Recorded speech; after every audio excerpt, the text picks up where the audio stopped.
What's going on? It's TDubsKid here, and it appears that my rear tire is in dire need of replacement.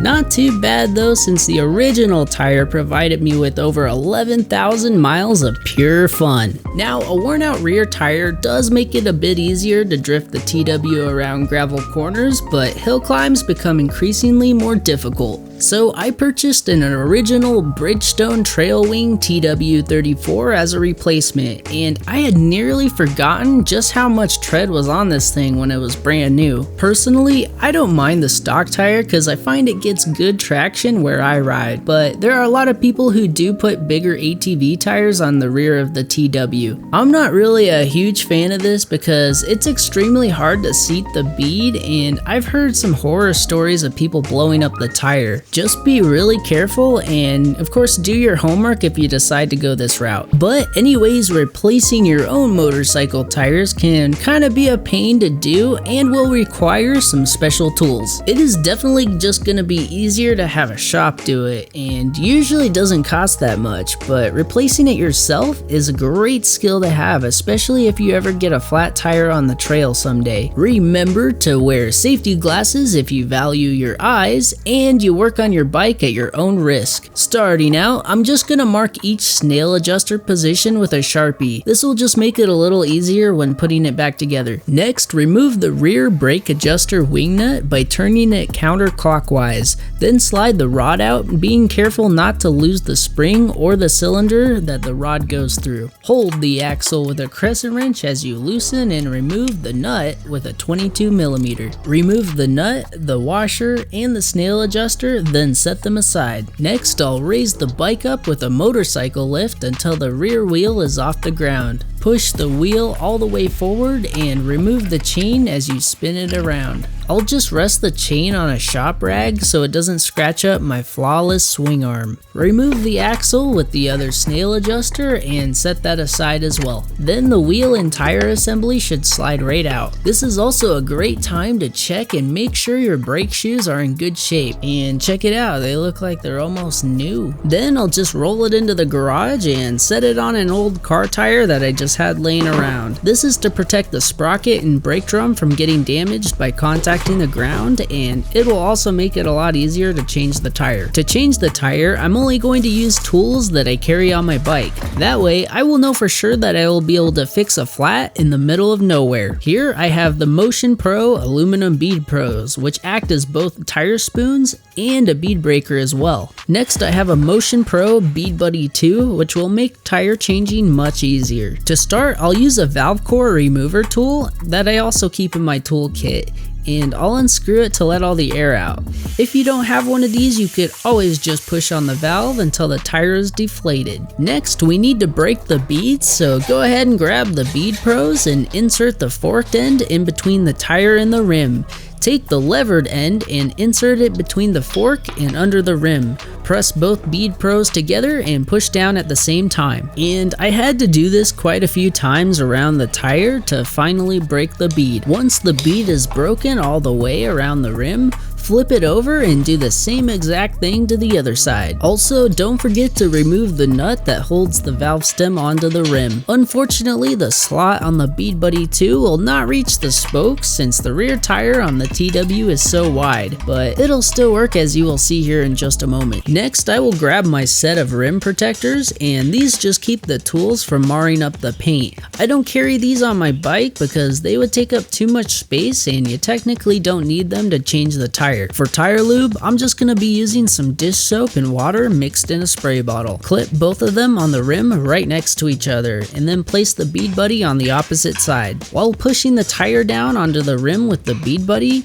insert a lever on the opposite side, just enough to grab the bead and pry it back. While holding it, grab the other lever and pry the next portion of the bead above the rim. So you basically want the opposite end of the bead from where you're prying to be in the drop dead center of of the rim, which is right here. This will give you the most room to get the tire off easily. I'll just press down with the bead buddy to make sure it's in drop dead center. Then I'll continue to work my way around the rim until the first half of the tire is off. I almost didn't even have to use any soapy water for this first bead. Remove the inner tube by first pushing in the valve stem and it should slide right out. I'll also go ahead and remove the protector band so the bead won't end up pinching it. Next, I'll just lever the bottom bead out, and this is a bit more tricky since the top bead kind of gets in the way. I did, however, use a bit more soapy water on this one. The rim protectors got a little tied up, so I'll just go for it. And bam, the wheel just drops right out. Not a bad idea to place a towel or something under the wheel so it doesn't just drop to the concrete like mine did. So the rim appears to have some surface rust on the inside only. A little bit of water must have somehow leaked through the spokes or the valve stem hole at some point. It would probably be best to clean it up and spray some rust inhibiting paint on it, but I was a bit pressed for time, so I'll just have to do that on the next tire change. Then look the tire tube over really good, and mine doesn't look too bad besides some of the rust it picked up from the rim. I'm just going to reuse it this time since I already replaced it not too long ago, but if you're in doubt, it's probably not a bad idea just to replace it. I'll just grab the new tire and spray the beads down with some soapy water. This is a directional tire, so the arrow should be pointing clockwise when the wheel is brake side up. I'll just push the rim halfway into the tire and lever the rest of the bead around the rim until it pops in. I dried off the inside of the rim as much as possible and reinstalled the rubber belt.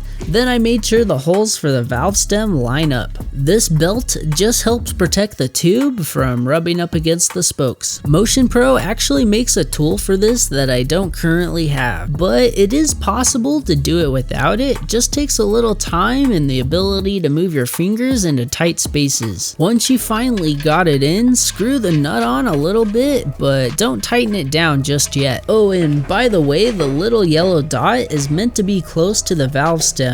This will make it a little easier to balance. I'll just spray some more soapy water on the bead, clip on the rim protectors, and slide the bead buddy in right next to them. This will prevent the bead from slipping back off.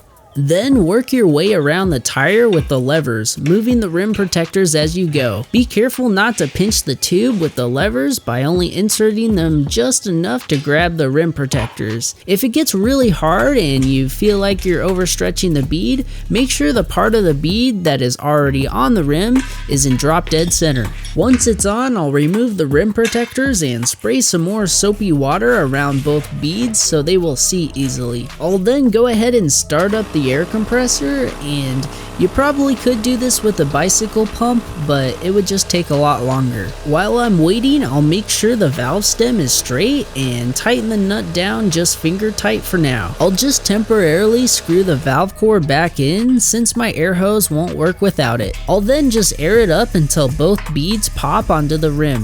Be sure and try not to exceed the max pressure rating that is stated on the side of the tire. Next, I just measured the air pressure of the tire, waited about 10 minutes, and measured again to be sure I didn't inadvertently damage the tube with a lever. Now I'll prop the tire up so the valve stem is on the bottom, and once again remove the valve core to let all the air out.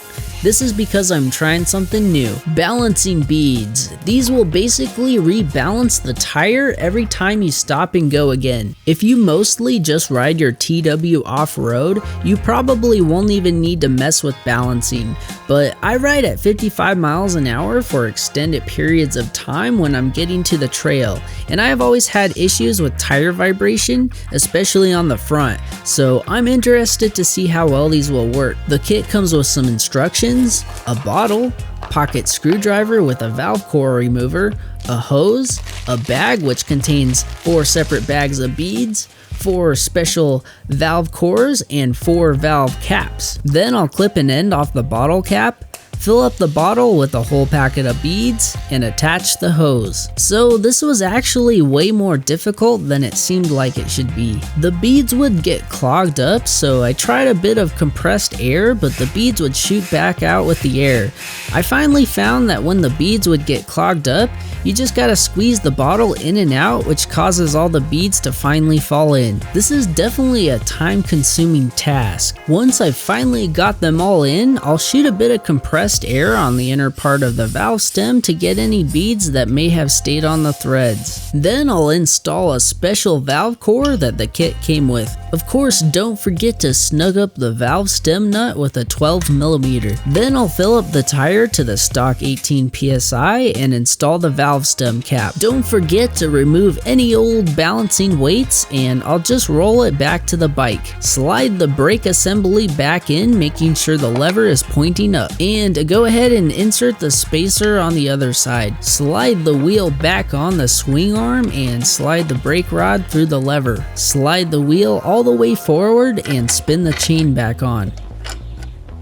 Insert the axle bolt from the left and install the snail adjuster, washer, and a nut on the other side. Hold down the axle bolt with a crescent wrench and bolt down the nut right before it gets tight. Before this, my chain was almost above spec, so I will go one click past the marks I made. Then I'll tighten up the nut some more. Drop the bike off the lift and I'll measure the chain slack. It should be between 30 and 60mm. Perfect. Set the torque wrench to 90 Newton meters or 65 foot-pounds and torque it down. Not a bad idea to recheck the snail adjusters just to make sure they are still on the exact same spot. Next, spin the wing nut back on the rear brake rod until the brake pedal free play is between 20 and 30mm. Turning the adjuster counterclockwise increases free play, and turning it clockwise decreases it. Once it's in spec, don't forget to reinstall the chain guard. And we're all done. If you can, it's not a bad idea to let the bike sit overnight and recheck the tire pressure the next day, just to make sure there are no leaks. Well, now I'm out here riding for the first time on the brand new tire, and the bike feels great. It almost feels like it's more nimble than it was. I don't know if that's because the old one was kind of getting flat in the middle, or maybe it's just in my head, I don't know. But anyways, learning to change your own tires is definitely a good skill to have. It's kind of a pain the first time or two that you do it, but after you do it a few times, it definitely gets a lot easier. Well, thanks for watching, guys, and if you want to see more TW200 how-to videos, don't forget to hit that subscribe button, and I will catch you guys later. Peace.